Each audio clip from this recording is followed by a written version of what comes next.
Parece que están empecinados en asustar a la casta, en serio. Muchas gracias por acompañarnos en esta nueva escala del Tour de la Libertad, en esta cruzada que es Libres para Aprender. Nosotros no te vamos a regalar el pescado como los populistas. Nosotros te vamos a enseñar a pescar.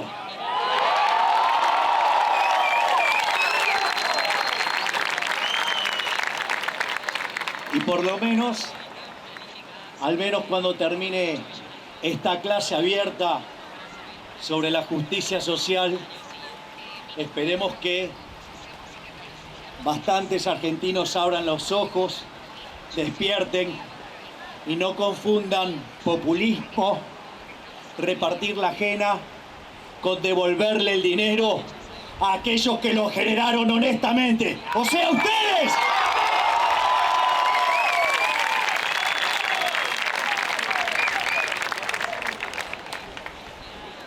Si la educación no estuviera cooptada por los socialistas, la historia de Robin Hood se contaría bien. Robin Hood no le robaba a los ricos para darle a los pobres. Robin Hood le robaba al recaudador de impuestos para devolverle el dinero al que se lo había ganado honestamente.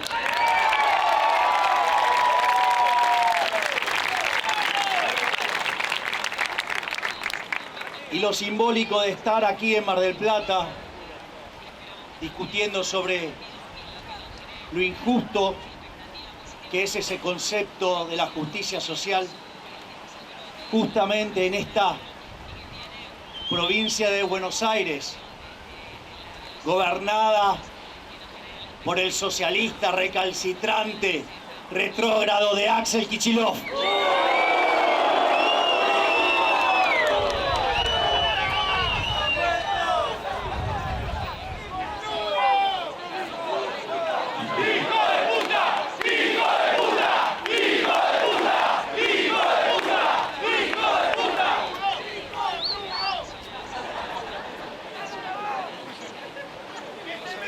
Así que, almas libres, liberales, libertarios, que han logrado imponerse a esta dictadura sanitaria. Vamos a hacerle escuchar a los populistas, a los socialistas violentos que nos quieren robar el fruto de nuestro trabajo, por qué la justicia social es injusta. Lo primero que vamos a hacer es hacer un raconto de los resultados. Lo primero que tenemos que tener claro es que hasta el año 1800,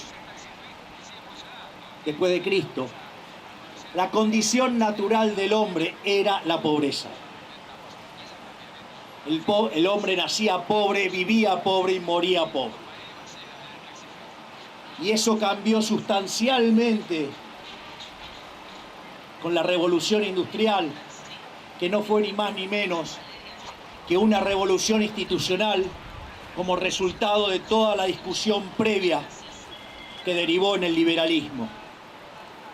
Y cuando se soltaron las fuerzas productivas, no solo la población en 200 años se multiplicó por 7 veces, sino que además el PBI per cápita experimentó un crecimiento como nunca visto en la historia de la humanidad. De hecho, si uno pensara en el indicador de aquellas personas que viven con menos de $1 diario como medida de pobreza extrema, es interesante porque ese número pasó del 95% total de la población del planeta a 5%, hasta que nos metieron, digamos, en esta infectadura y las cuarentenas cavernícolas que nos arruinaron la vida. Por lo tanto, lo primero que tenemos que decir es que el capitalismo es la máquina de prosperidad, es la máquina de sacar gente de la pobreza, es la máquina del bienestar.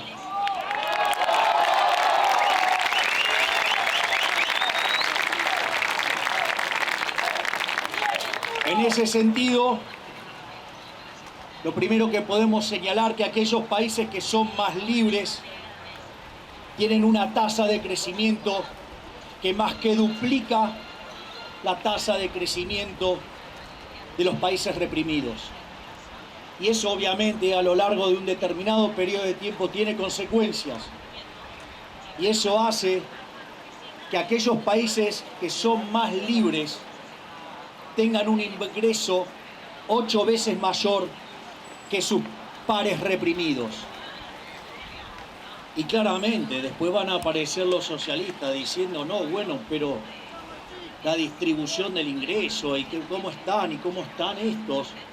Bueno, les cuento que aquellos que están en el decil más bajo de la distribución, ese 10% de la población más pobre, en el país libre está 11 veces mejor que en el país reprimido. Vamos a ponerlo con un ejemplo bien concreto. Argentina lleva años y años y años perdiendo libertad con sistemático avance de las ideas socialistas. Hoy el decil más alto de la distribución en Argentina en promedio gana $500. Un lavacopa en Estados Unidos gana 1.500. ¡Casta! ¡Estamos podridos de que nos hagan pobres!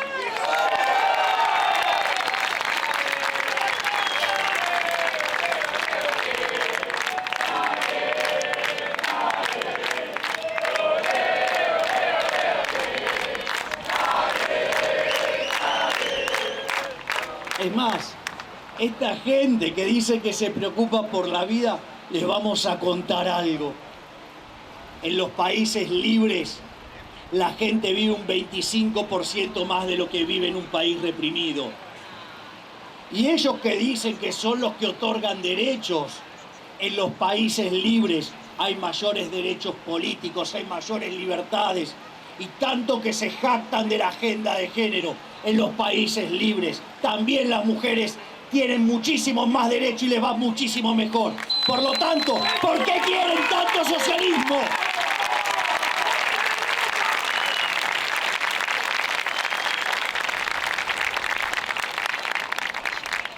Por otra parte, si ellos no entienden de números, porque parece que viven de espalda a los datos, podemos hacer también una comparación. Miren cómo se comparaba el caso de Estados Unidos con la Unión Soviética. Es decir, un país, la Unión Soviética, que vivía en la absoluta miseria. Tenían buenos matemáticos, mandaban cohetes a la luna, trabajaban bien en esa parte, pero eso lo lograban a costa del hambre de los seres humanos. Mentira que se cayó con la caída del muro. Es más, donde esto se hizo más evidente fue en Alemania, porque alguien podría decir, bueno, pero eran personas distintas, distintas culturas. En ese contexto, esto está acoplando bastante, en ese contexto teníamos el laboratorio que fue dolorosamente Alemania. Entonces teníamos la Alemania occidental, la Alemania capitalista, la Alemania que progresaba. Y del otro lado estaba la Alemania oriental, la Alemania socialista, la Alemania pobre. En rigor, es una ilusión creer que el muro se cayó en 1989. En rigor, el socialismo se cayó en el año 1961, cuando tuvieron que construir el maldito muro, el muro de la vergüenza, el muro del empobrecimiento, el muro de la esclavitud, el muro de la muerte.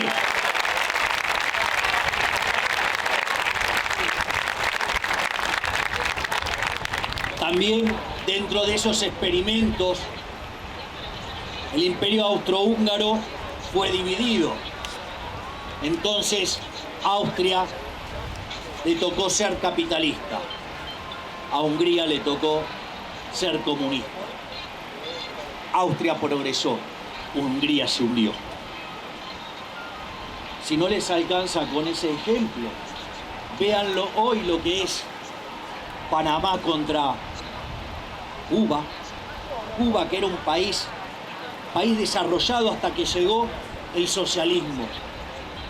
Estaban preocupados porque era el cabaret de Estados Unidos, porque iban a lugares donde había gente de vida ligera. Y hoy son todas tijeteras. Un logro fabuloso. Y viven en la absoluta miseria. ¡Qué maravilla el socialismo! Después, si quieren hacer otra comparación, miren Corea del Sur y Corea del Norte. Corea del Sur es uno de los países con mayor potencial del planeta Tierra por todo el progreso tecnológico y todo lo que hacen en materia vinculada a la tecnología. En Corea del Norte le están pidiendo que coman menos, porque no les alcanza.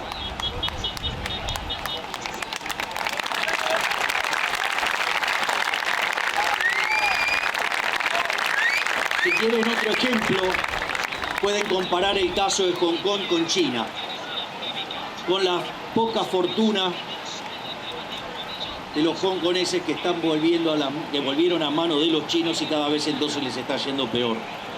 Porque lo que tienen que quedar claro es que el socialismo siempre iguala para abajo. Miren, se los voy a hacer con un ejemplo para que, digamos, no quede como algo declamatorio. Supongan que ustedes tienen una sociedad donde hay alguien que gana 80 y otro gana 20. Es decir, esa sociedad produce por 100. Si ustedes quieren que cada uno de ellos tenga 50, ¿cuál es el problema? El problema es, pues, primero que, digamos, estarían perjudicando a alguien. O sea, el socialismo no puede igualar para arriba. ¿Por qué? Porque si los dos tuvieran 80, eso daría 160 y la economía produce 100. Por lo tanto, violenta la restricción de presupuesto, violenta la restricción física. Por eso nunca les da. Y la otra es, bueno, entonces aplican algún método violento para sacarle al que gana 80, sacarle 30 y dárselo al otro. Ahora, el problema es que el que trabajaba por 80 y ahora recibe 50, ¿qué va a hacer? No va a trabajar por 80, va a trabajar por 50. Y cuando hagan eso, ¿qué va a pasar con esa economía? De producir 100, va a producir 70.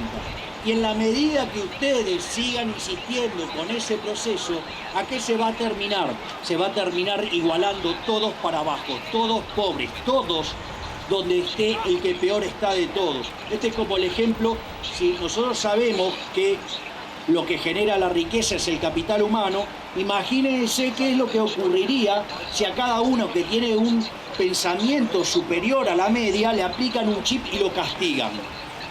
¿Qué va a pasar? Y va a empezar a pensar como el promedio. ¿Y qué es lo que pasa? Ahora el promedio es más bajo. Cuando ustedes siguen en dinámica, van a terminar todos iguales. Todos con los pensamientos del menos inteligente de todos.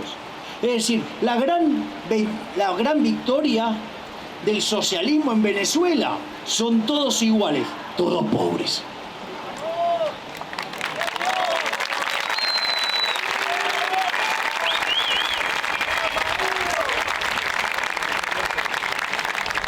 Entonces, ahora estamos para ver cuál es la tesis central del debate. La tesis central del debate es que por un lado están los altruistas socialistas, que siempre hacen altruismo con la ajena, nunca con la propia. Por eso se debe ser que están tan molestos de que yo he puesto a disposición de la gente la dieta, que se las estoy devolviendo.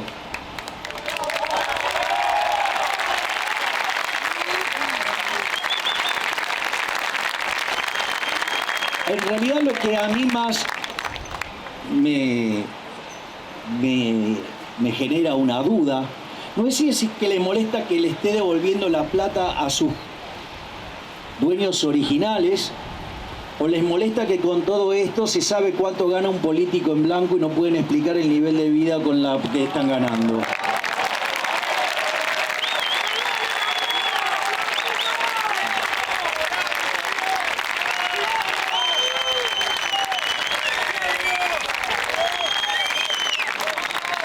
Y por el otro lado, si de un lado están los altruistas socialistas, del otro lado estamos los malos, los capitalistas, los hiperindividualistas. Entonces, lo que acá se está planteando es una suerte de trade-off, porque salvo en lugares muy complicados, llámese por ejemplo Argentina, que vive de espalda a los datos, en el mundo civilizado se entiende que el socialismo no funciona, que fue un fracaso siempre en lo económico, en lo social, en lo cultural, y nunca olviden esto: asesinaron a 150 millones de seres humanos. Nacionalsocialismo se llamaba eso, exactamente. Entonces, en el fondo, lo que ellos hacen es que hay desigualdad, porque hay explotación. Entonces ellos quieren corregir la desigualdad, y lo que nosotros decimos es que con eso se pierde libertad y se pierde eficiencia. Entonces hay una discusión, ¿sí? Si hay un trade-off entre lo que es desigualdad y eficiencia, o si estamos mirando el tamaño de la torta o estamos mirando el tamaño de las porciones. Socialistas, les voy a dar un dato: el 100% de cero es cero.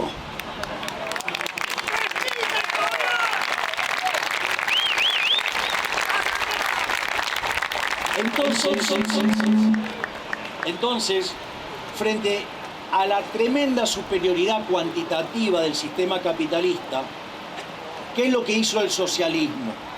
El socialismo lo que hizo fue acusar al sistema capitalista de injusto.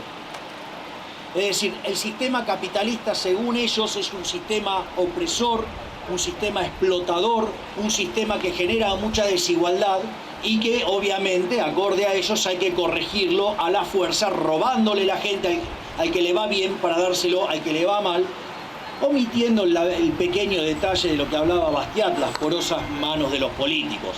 No por nada en los países socialistas los jerarcas son ricos y la gente está pobre. En ese concepto, por ejemplo, mientras que a ustedes le dicen que tienen que veranear acá en Argentina y que no tienen que consumir dólares, funcionarios públicos van a veranear a paraísos.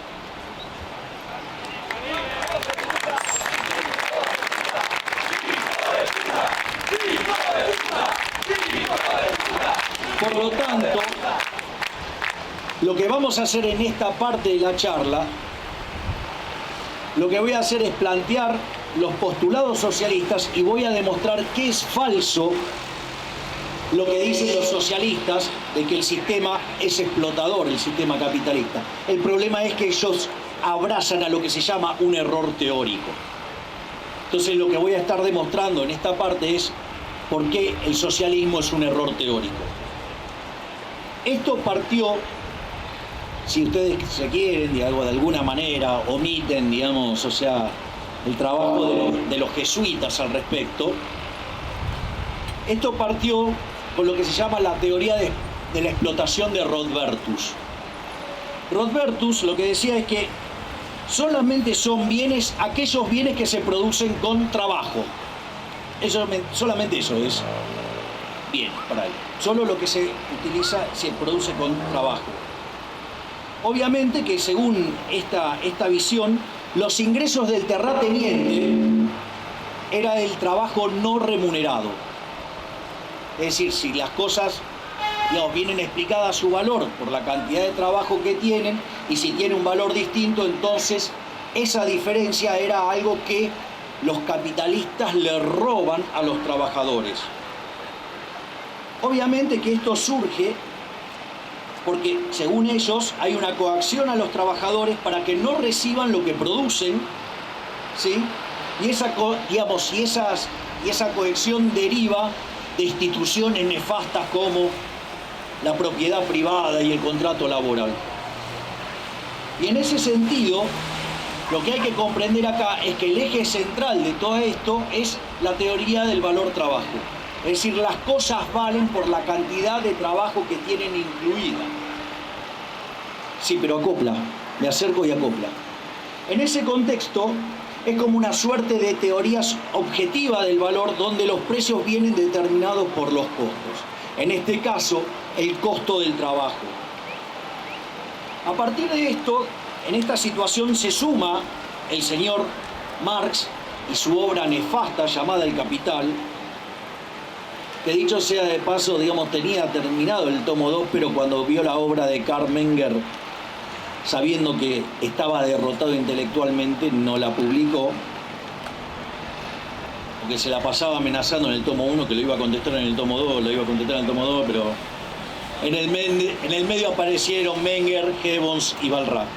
Pero al margen de eso, entonces, ¿qué hace Marx? Se basa en un principio de Aristóteles, es que donde los intercambios son igualitarios. Y según Marx, entonces, lo que se intercambiaban, ¿qué eran? Horas trabajadas. Es decir, que Marx seguía adheriendo a la teoría objetiva del valor, o sea, la teoría del valor trabajo, es decir, que las cosas valen por la cantidad de trabajo que tienen. Está claro que digo que yo no adhiero a ninguna de todas estas cosas, pero digamos, o sea, tenemos que explicar lo que piensa esta gente. Obviamente que entonces, ¿qué es la plusvalía? Y la plusvalía son las horas de trabajo no remuneradas, es decir, lo que se lleva a la empresa, o sea, y ahí básicamente lo que usaban era el polilogismo, que tiene que ver con la estructura lógica del pensamiento. Es decir, si ustedes en realidad se oponen a lo que dicen ellos, ustedes son un maldito burgués, ustedes son un maldito capitalista, ustedes son un maldito no sé qué cosa. La pregunta es, ¿qué hacía el amigo Engels entonces ahí si era empresario?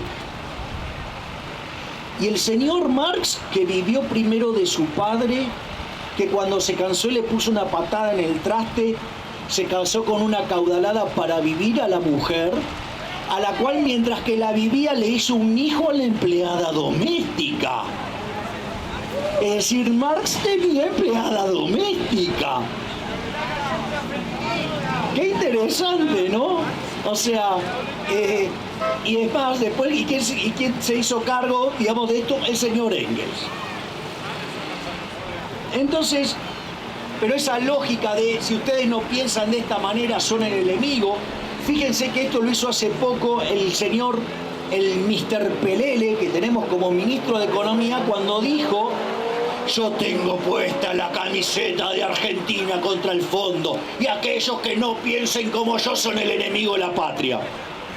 El enemigo de la patria sos vos, pelotudo, que pusiste el riego país en 2.500 puntos básicos y nos estamos haciendo pelota.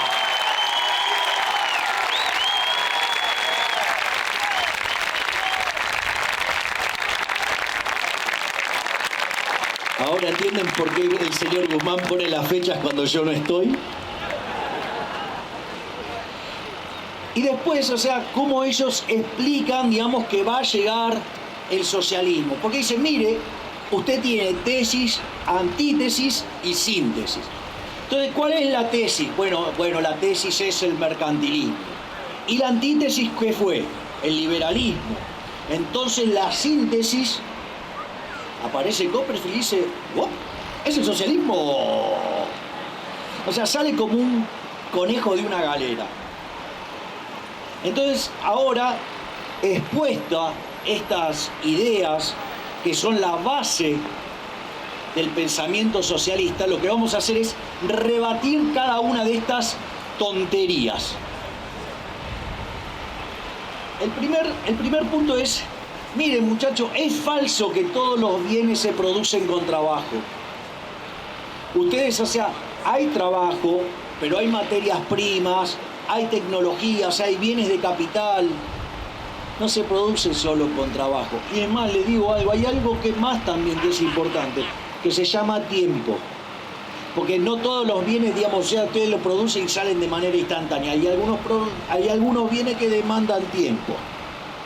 Y eso, digamos, si ustedes quieren cobrar ahora, entonces ustedes no cobran lo mismo. Van a cobrar menos, porque si yo les doy para elegir la misma cantidad de plata hoy o dentro de 5 meses, ¿qué van a preferir? Hoy, se llama tasa de preferencia intertemporal. Bueno, entonces si ustedes quieren cobrar por adelantado, digo, le van a hacer un descuento, por decirlo de alguna manera. Y ustedes deciden si entran o no a ese descuento. Después hay otro problema que es más grave, que es que esa construcción tiene un problema de circularidad. Ustedes no pueden resolver el sistema. ¿Por qué? Porque los precios vienen determinados por el valor trabajo. ¿Y cómo viene determinado el valor trabajo? Por los precios. Entonces, si necesito los precios para determinar el valor trabajo, entonces, ¿cómo hago para determinar ahora? Digamos, o sea, no puedo determinar el valor trabajo, entonces no puedo determinar los precios. Es decir, tiene un problema de circularidad. Por lo tanto, no pueden resolver el sistema. O sea, es más, miren, esto es muy interesante. Ellos, digamos, tenían claro que en algún momento, cuando Mises hace la crítica de la imposibilidad del cálculo económico, bueno, ellos dicen, bueno, nosotros lo resolvemos fácil, mandamos a los espías a Estados Unidos y lo agarramos, nos traemos los precios y ponemos esos precios.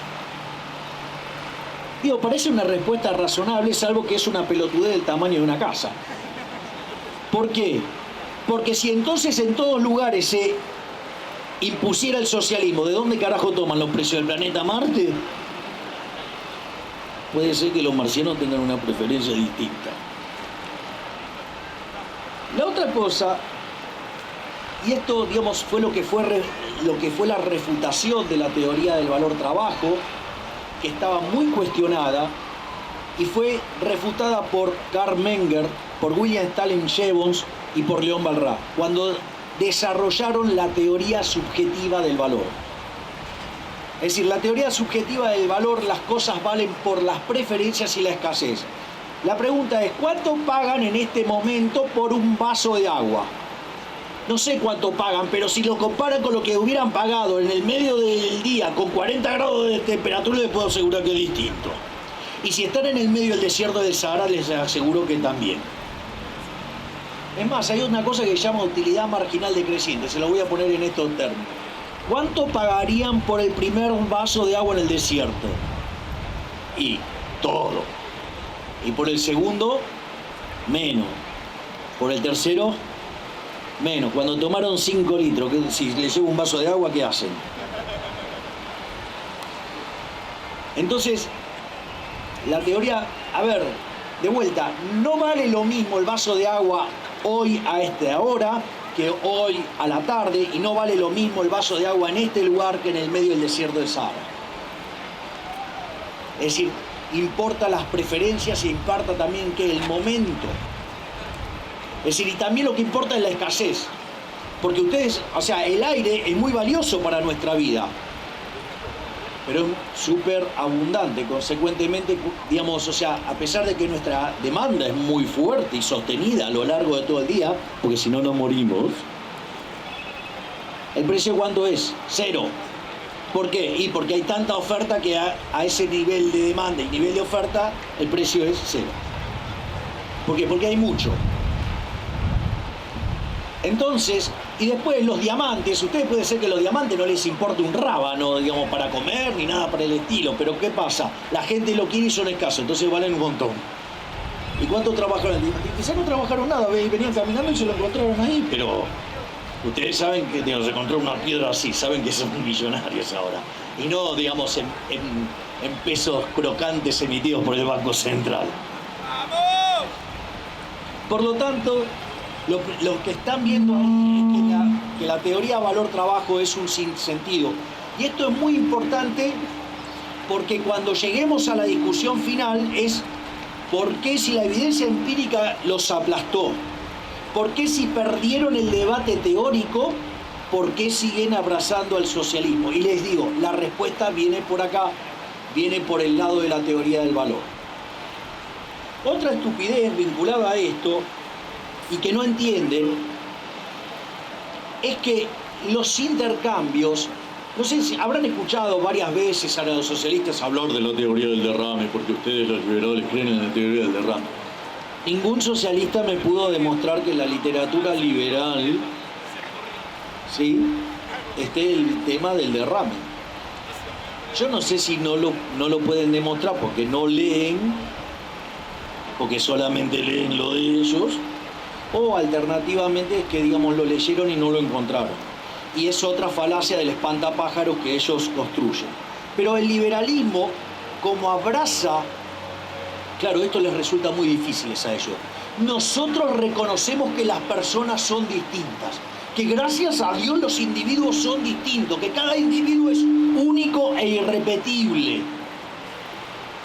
Y en ese concepto es donde aparece la división del trabajo. Entonces yo me puedo especializar en producir alimentos, ustedes en zapatos, y hacemos intercambios. Y en esos intercambios salimos ganando los dos. Porque sobre todas las cosas esos intercambios son voluntarios. Nadie cae en la estupidez de cambiar cosas por el mismo valor, digamos, si es lo mismo. ¿Se dan cuenta? Es decir, es como que, che, yo traigo una barra de oro de 18 quilates y yo tengo una idénticamente igual. Che, ¿la cambiamos? ¿Cómo de qué le parece? Y sería una pérdida de tiempo, no tiene sentido. Por lo tanto, si ustedes encontraran cosas que tienen la misma cantidad de trabajo incorporado, y no van a hacer ningún intercambio, o van a hacer muy pocos. Claro, entonces como hay un montón de intercambios, dicen, no, acá hay explotación. No, no hay explotación, son intercambios voluntarios.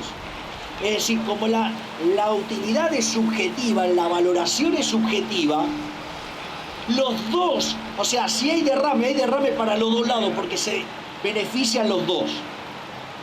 Esa es una forma que lo podrían pensar si lo piensan en términos de satisfacción de las partes que intervienen en el intercambio. Esa es la otra. Digamos, estás espoleando la presentación. Efectivamente, como dice el amigo, ¿cómo te llamas? Como dice Carlos. ¡Qué karma! Bueno, pero vos sos un Carlos bueno. Entonces, como Menger, Karl Menger, o sea, digamos, venís de esa parte, no del otro. No venís del alemán, venís del austríaco. En ese contexto, lo que decía Carlos, austríaco, está perfecto. Porque si fuera el caso de una empresa, si a una empresa se le derrama algo, quiere decir que no es eficiente. Entonces entraría otra empresa y ¿qué pasa? La haría quebrar. Fíjense que es tan ridícula la teoría valor-trabajo que si ustedes determinan los precios en función de los costos, ¿qué es lo que pasaría? Ustedes podrían cargar el precio que se les dé la gana. Y si pasa eso, no habría quiebras. Sin embargo, en el mundo real hay quiebras. Es más, en el mundo real no importaría la ineficiencia, y sin embargo los que son ineficientes van a la quiebra. Y para mí, esta es una de las más divertidas de todas. O sea, tomen nota, por decirlo de alguna manera. Ustedes vieron que los socialistas, o sea, además es como que adhieren a lo que se llama la falacia ludita. El caso no se sabe si es cierto, si es una metáfora, pero cuando apareció el telar, digamos, con la máquina de vapor y, digamos, el telar mecánico, ¿qué pasó, digamos, con los que tenían telar manuales? Y quebraron. Entonces apareció uno de estos que habían quebrado, que se llamaba Lud, y ¿qué hizo? Fue y rompió la máquina. Por eso se llama también, Huxley lo llama el odio a la máquina. Y lo que dicen es que en realidad generan daño. La verdad que eso también es tonto. Porque, ¿qué es lo que pasa? Si ustedes hacen una mejora tecnológica, supongan que dejan el mismo precio, ¿qué es lo que va a pasar? Van a poder vender el mismo bien ahora a un precio menor o con un costo menor. Entonces, ¿qué va a pasar? Van a tener más ganancias. Claro, para ellos eso es más explotación, es una locura. Ahora, con esas mayores ganancias, ¿ustedes qué pueden hacer? Bueno, una de las cosas que pueden hacer es, por ejemplo, las pueden reinvertir y generan más fuentes de trabajo, generan más bienes y por ende, digamos, hacen bajar el precio de los bienes y derraman el bienestar sobre toda la población. Otra cosa que pueden hacer es consumir en otro lado, por lo tanto se generan puestos de trabajo en otra parte de la economía. Es decir, con los cuales esos puestos de trabajo que ustedes destruyeron en este lugar, los reemplazan en otro lugar. Es más, si ustedes deciden ahorrarlo, eso genera inversión, y al generar inversión se generan puestos de trabajo en otra parte de la economía. Por lo tanto, o sea, no se pierden puestos de trabajo y se gana mayor productividad, mayores salarios y mayor nivel de vida. Ahora, vamos al caso más jodido de todo. El tipo es un tremendo hijo de puta y no quiere beneficiar a nadie. No lo quiere consumir. No quiere, digamos, ponerlo en el banco. No lo quiere reinvertir. Es tan hijo de puta que lo hunde en la tierra. ¿Qué pasa? Desaparece ese dinero de la economía. Entonces, al caer la cantidad de dinero, ¿qué pasa? Bajan los precios y reparte entre todos ese bienestar.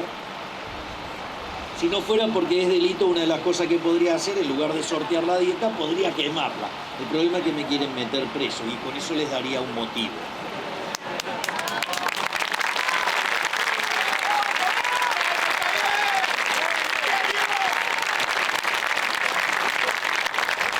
Pero vean la contradicción, porque si supuestamente los capitalistas son unos explotadores, porque explotan a los trabajadores que tienen ahí, ¿qué es lo que caracterizó estos últimos 200 años de fuerte progreso tecnológico?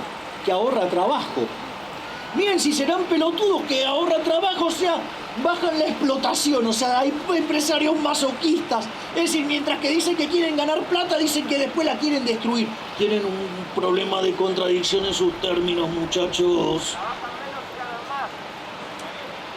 Entonces, lo que estamos viendo es que es toda una teoría llena y llena y llena de contradicciones. Y después está lo que se llama el equilibrio de estado estacionario, es el equilibrio de largo plazo de la economía. Mises lo llamaba la economía de giro uniforme, una economía que se repite todo el tiempo. Ahora, esa economía, si ustedes tuvieran un sector que gana mucha plata y otro que gana menos, ¿qué pasaría? Los que ganan menos plata sacarían el capital de ahí y lo llevarían ¿dónde? Donde ganan más. Entonces, ¿qué pasa? Mejoraría la ganancia del lugar malo y caería la ganancia del lugar que le va bien. ¿Hasta qué punto? Hasta que se igualan. Ahora, para lograr ese equilibrio, sucede que para que eso se logre en la teoría socialista, todas las empresas tendrían que tener la misma relación capital-trabajo. Miren lo que es una empresa industrial y miren lo que es una empresa de servicios y se van a dar cuenta que es una pelotudez del tamaño de una casa. Por lo tanto, todo el fundamento socialista es un error teórico que acabamos de describir en lo que es la crítica del sistema marxiano en el libro famoso de Eugene von Baber. Pero no es la única crítica que tenemos para hacer, tenemos una cuanta más, pero o sea, por razones de tiempo voy a estar siendo más simplificado. Uno tiene que ver con la imposibilidad del socialismo. Es decir, el socialismo, si ustedes se fijan, nunca funciona. ¿Por qué no funciona? No funciona básicamente porque no tiene propiedad privada. Entonces, ¿por qué la propiedad privada? Porque si ustedes tienen intercambios voluntarios y yo no sé, les entrego mi campera y ustedes me entregan a cambio de eso dinero, eso genera un registro histórico que se llama ¿cómo? Precio. Ese precio se convierte en una señal y esa señal se esparce por el sistema y hay agentes que van a querer ser compradores netos, va a haber agentes que quieren ser vendedores netos, ¿sí? Y eso va a generar ¿qué? Interacción. Y cuando la demanda supere la oferta, ¿qué va a pasar? Los precios van a subir y cuando la oferta supere la demanda, los precios van a caer. Es decir, que es un mecanismo de transmisión de señal, coordinación y ajuste. Pero todo este procedimiento tomó lugar ¿de qué manera? Cuando yo entregué mi campera,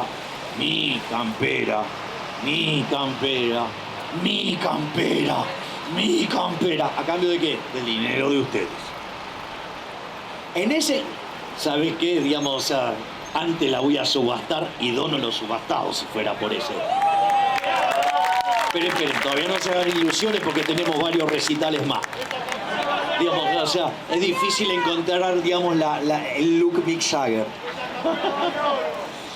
Entonces, básicamente la crítica de Mises es la imposibilidad del socialismo. ¿Por qué? Porque al no haber propiedad privada, entonces ustedes no tienen precio. Otra cosa que también es interesante son los problemas que se llaman de índole estático. La realidad que ustedes eso está, digamos, en varias obras de Hayek, una de ellas es el uso del conocimiento en la sociedad. La realidad es que la cantidad de conocimiento que ustedes tendrían que tener para poder determinar el conjunto de precios de equilibrio, hola Feletti, hola, digo, para hacer eso tendrían que ser omnisciente, omnipresente y omnipotente, o sea, Dios. Les voy a contar algo a todos los que les gusta controlar precios, no solo lo de este gobierno, sino del otro lado también, digamos, el señor ese que viene de Jujuy, que dice que el problema no es que yo solo controle precios, sino que estos son brutos y lo hacen mal. Siempre fallan, nunca funcionan bien, porque de vuelta les voy a contar algo. Ellos no son Dios.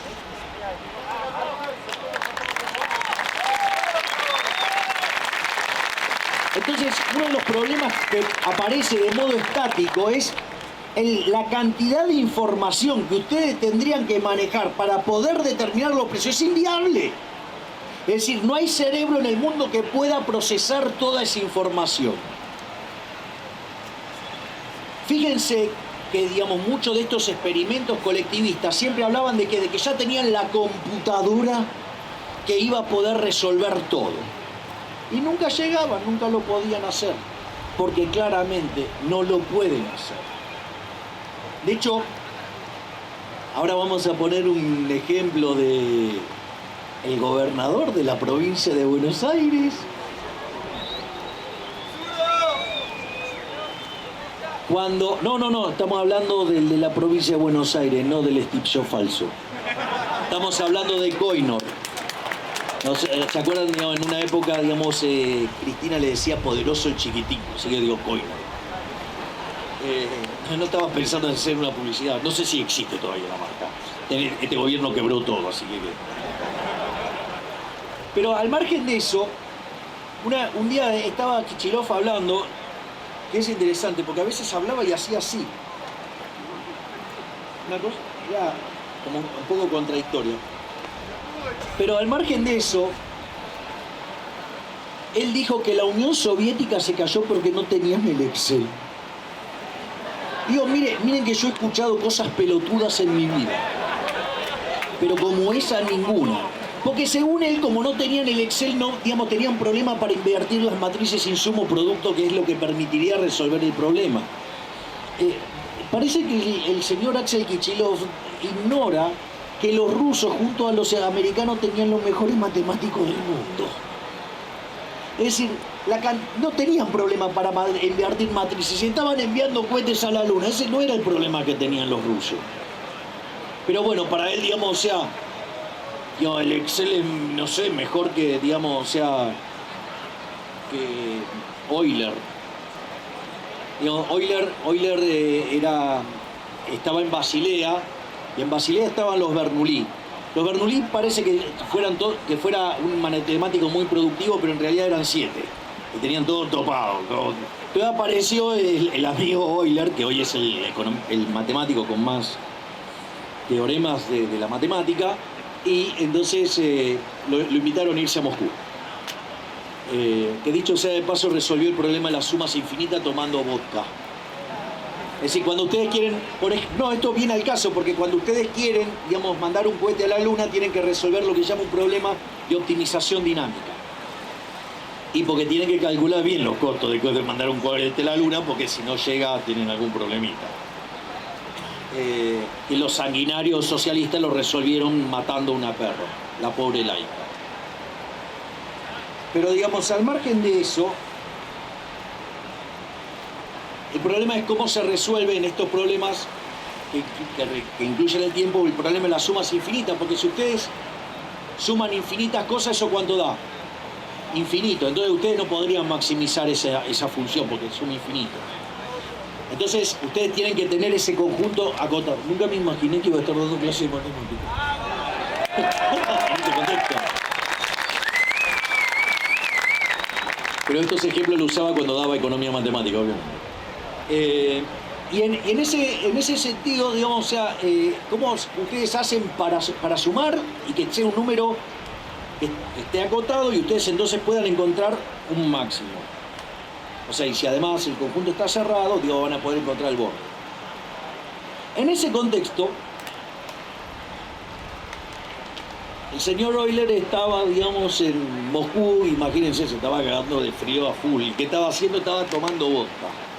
Entonces la pregunta que se hace Euler es si había forma de tomar un montón de copas y que eso fuera un número finito. ¿Y qué es lo que descubre Euler? Que si toma una medida y la segunda toma la mitad y así sucesivamente, conforme la cantidad de copas tiende a infinito, ¿a cuánto tiende el número? 0, y por lo tanto queda acotado, ustedes pueden maximizar.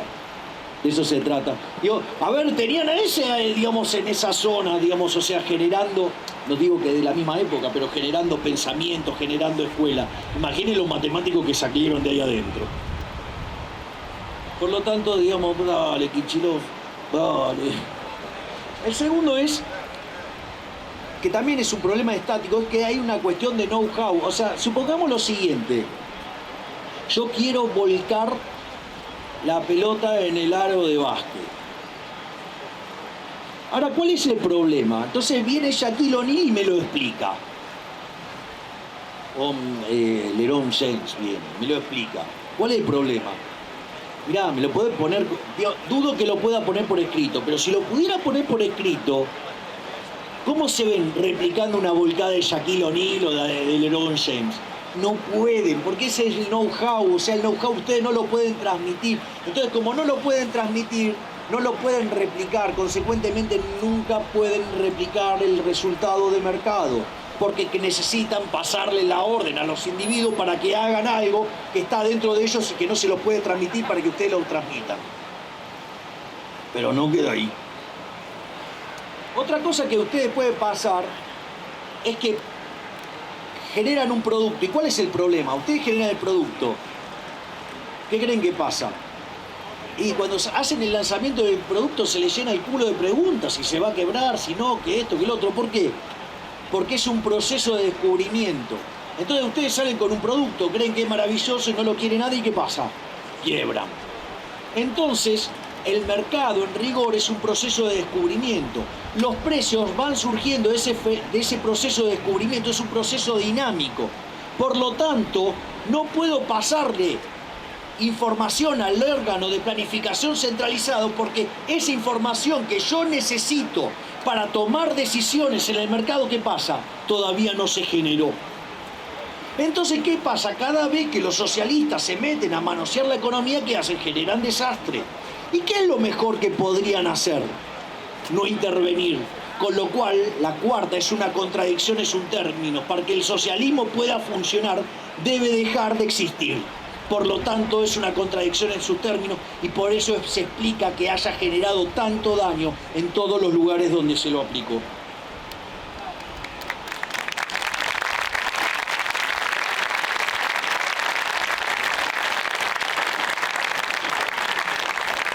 Y finalmente, dijimos que íbamos a hablar de que la justicia social es injusta. Por lo tanto, ahora ya tenemos todos los elementos para evaluar que la justicia social es injusta. Lo primero que hay que entender es que esta gente mira los elementos o indicadores que tienen que ver con la distribución del ingreso. Hay varios indicadores sobre la distribución del ingreso. Hay uno que se llama Raulciano, que toma el decil más alto de la distribución contra el decil más bajo. Hay otro que se llama Gini, que es una medida de concentración. Hay otro que se llama Atkinson, que es una versión mejorada del Gini. Y si ustedes se fijan, bueno, si miran al chanta de Piketty es el peor de todo, porque tiene un Raulciano rengo. Porque él solamente mira lo que gana la parte más rica de la población. ¿Saben por qué hace eso? Porque ¿saben quiénes son los que más evolucionaron y más progresaron a lo largo de los últimos 200 años? No, los que más progresaron en estos 200 años hasta que, digamos, los políticos nos invadieron y nos arruinaron la vida, básicamente son los que menos tienen. Recuerden que yo les hablé que en 1800 el 95% de la población del mundo vivía con menos de $1 diario. ese número en una población hoy 8 veces más grande, 9 veces más grande, ¿sí? Antes de la pandemia había caído a menos del 5%. Por eso Piketty, de manera chanta, fraudulenta, solamente mira a los que más ganan y no el decirle ese porque se les cae. Es más, hace una definición de riqueza donde excluye, por ejemplo, el auto, ¿sí? O excluye, por ejemplo, los electrodomésticos. ¿Saben qué? Las personas que menos tienen esas cosas pesan mucho más. Entonces, de esa manera, infla los números. Esto, digamos, o sea, es que, miren, las estadísticas son como el traje de baño. Lo que muestra es importante, pero lo que os gusta es fundamental.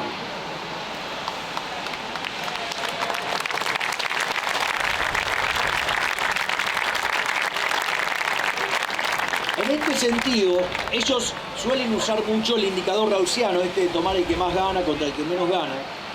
Entonces yo les voy a mostrar lo ridículo que es el indicador gaussiano. Supongamos que tengo una sociedad que genera 100 y hay uno que gana 99 y otro gana 1. ¿Qué le diría el socialista? ¡Ay, esto es tremendo injusto! ¿No? Ahora sucede que... ¿Y qué saben de esa economía? Nada, que uno gana 99 y que otro gana 1. No saben más nada que eso. Y en ese sentido, ¿cuál es el problema? El problema es que si me pongo a indagar, sucede que el que gana 99 vive rompiéndose el lomo laburando 16 horas por día y el otro gana 1 en función de la sangre que cede de todo lo que tienen las uñas de tanto rascarse. ¿Alguien diría que eso es injusto? ¿Saben qué? Métanse en el gaussiano en el orto.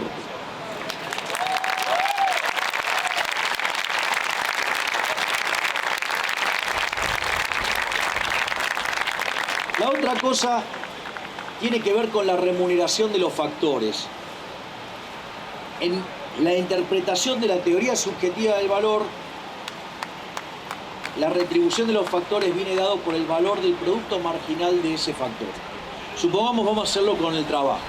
El salario viene dado por el valor del producto marginal del trabajo. Es decir, que hay dos dimensiones. El valor, que viene del mercado, que tiene que ver con las preferencias, con la escasez. Ustedes pueden ser muy productivos, no sé, produciendo un bien que nadie quiere. ¿Cuánto le van a pagar para hacer el bien que nadie quiere, por más productivo que sea? Nada, no le van a pagar nada. Y otra es que ustedes sean muy productivos en algo de un bien que todos quieren. ¿Y cuánto le van a pagar? Le van a pagar un montón. Es decir, que en realidad ustedes se van a llevar en función de lo que aportan a la generación de riqueza. Es decir, ¿qué más justo que ustedes se lleven el fruto de lo que ustedes aportan a la sociedad con su trabajo, con su capital o con lo que estén aportando al sistema productivo o tiempo? Es decir, que en el sistema, eso, digamos, primero lo que se tienen que dar cuenta es que no existe tal cosa como una torta, es dinámico, porque si yo los precios los voy a ir descubriendo dinámicamente, eso quiere decir que no, digamos, que no hay una torta, que en realidad eso se genera con el tiempo, es una foto, y esa foto tiene que ver de si yo soy exitoso o no sirviendo al prójimo con un bien de mejor calidad o un mejor precio. Hago algo mal, voy a la quiebra y se acabó y no me llevé nada. ¿Se dan cuenta? Entonces el sistema lo que hace es premiar a aquellos que sirven al prójimo con bien de mejor calidad o un mejor precio. A los que le va bien en el capitalismo son héroes, son benefactores sociales, le están arreglando y mejorando la vida a cada uno de los seres humanos. O sea, son los campeones del bienestar. Es decir, por lo tanto, además, mientras que el otro sistema está lleno de inconsistencias, este sistema además genera una retribución que es justa. ¿Por qué? Porque ustedes se llevan en función de lo que le aportan al bienestar a la sociedad. Y cuanto más productivo sea, más van a ganar. La otra cosa que también es muy importante es el tema de los intercambios. Los intercambios son voluntarios y ustedes van a hacer intercambios, sí, solo sí. Ustedes salen ganando en eso. Yo suelo dar dos casos con esto. Solía usar el caso de Messi en el Barcelona, Sí, sucede que aparece este chiquitito que la rompe toda, que es un crack. Pero claro, obviamente todos se dan cuenta que aquel que lo tenga va a salir campeón. Y vaya que, digamos, consiguió título. Creo que ganó 34 títulos. En ese contexto, ¿cuál es el punto? El punto es que Messi se da cuenta que le podrían pagar más. Entonces, ¿qué hace? Pide más plata. Entonces, los únicos que están dispuestos a pagar más por Messi son los catalanes. Entonces, básicamente, se lo lleva al Barcelona. Entonces empieza toda la temporada, el Barcelona les gana todo, les pega un baile morboso a los del Real Madrid, digamos, de local, de visitante, toda una fiesta, están todos contentos. De hecho, digamos, salen campeones invictos, van y festejan en paños menores en Madrid, todo. Ahora, va a venir alguien y va a decir, uy, miremos la distribución del ingreso. Messi gana un montón, después vienen los dirigentes y los jugadores del Barcelona, después vienen todos los españoles, menos los catalanes, y por último los catalanes. Van a decir, uy, miren la desigualdad entre lo que gana Messi y lo que ganan los catalanes. Es más, debe pasar algo ahí en Cataluña porque la desigualdad ahí todavía es mayor, porque ni siquiera hay cosas en el medio. Y en realidad la pregunta es, ¿qué tiene de malo eso? ¿O acaso los catalanes no prefirieron pagar mucho más por las entradas y las distintas cosas para poder verlo a Messi y disfrutar de ganarles a todos? En el fondo, el resultado ese surgió de los intercambios voluntarios. Entonces, cuando aparece el maldito Estado y, por ejemplo, dicen, no, tiene que haber un tope a la retribución de los jugadores. ¿Qué pasó? Cristiano Ronaldo se fue a Juventus, Messi se va a París, al PSG, es decir, generan la expulsión del talento. ¿Qué es lo que va a pasar? Se van a quedar con una liga menor, con una liga que genera menos ingresos, va a ser menos apetecible, van a perder todos. Es decir, salvo los populistas socialistas que le querían meter la mano en el bolsillo a uno para dársela compulsivamente a otro.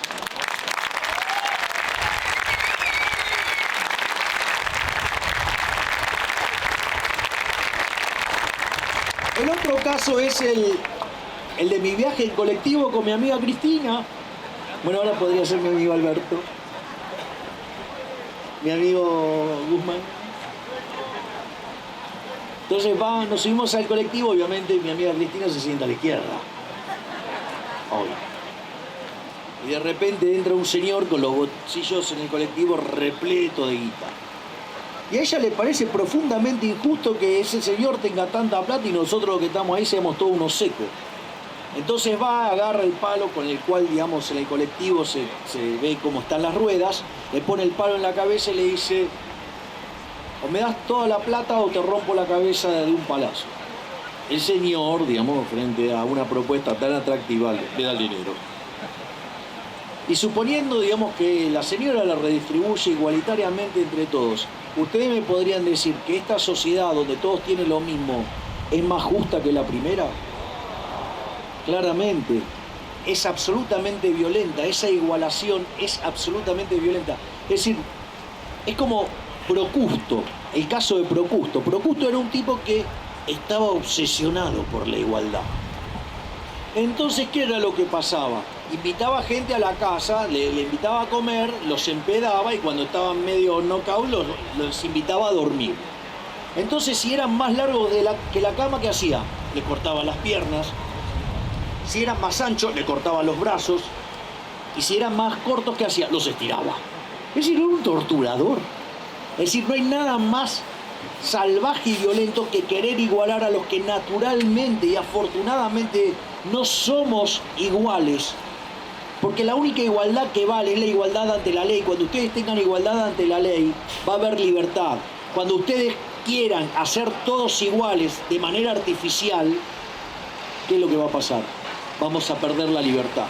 Por eso, digamos, toda esta idea de la justicia social a lo que conduce es a ¿qué? A cada vez más socialismo, a cada vez mayores pérdidas de libertades individuales y cada vez ¿qué? A niveles de pobreza mayor. La otra cosa que también es muy importante es entender que los impuestos son un robo. Es decir, el propio origen tiene que ver con la esclavitud. ¿Qué es la esclavitud? 100% de impuestos. Les aviso que, digamos, a Kichilov O a Morales Tapia le gustaría, de un lado y del otro.